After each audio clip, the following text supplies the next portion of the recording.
Okay. Can you tell me about your experiences of getting published, particularly in your early career?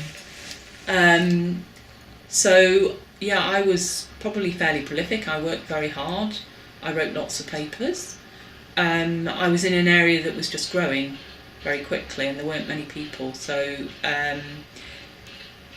I didn't find it particularly difficult to get published. Yeah, as I said, there was not much in the literature. It was a new and emerging field, so people were interested. So it wasn't terribly difficult. Okay.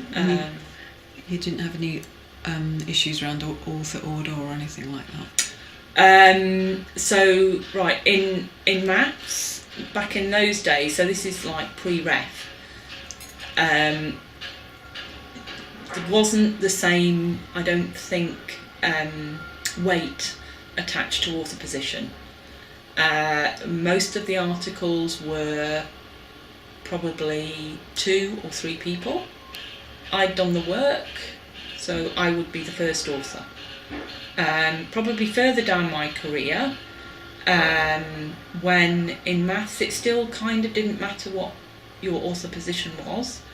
I would just say, okay, fair enough, if you want to be senior author, you be senior author. So a lot of my papers after that, when I started getting my own grants, or having joint grants with other people, I'm not the senior author where I probably should have been.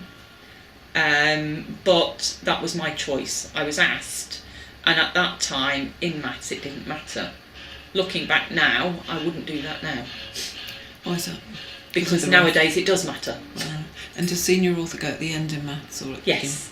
So typically the first author is the person who's done the work, and then the senior author is the sort of person who either held the grant or is the most senior individual, and then you shuffle other people around in the middle.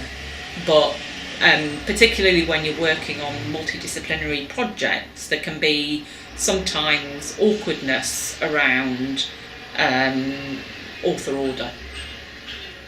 Typically I will always now, because I know how important it is for more junior individuals, if I think it's appropriate, I will say, would you like to be the senior author or something like that. Try and have that conversation, because I can look back on my own publications and think, I should have been the senior author then. And people looking through my CV possibly won't realise that that was the situation then, and they kind of make a judgment.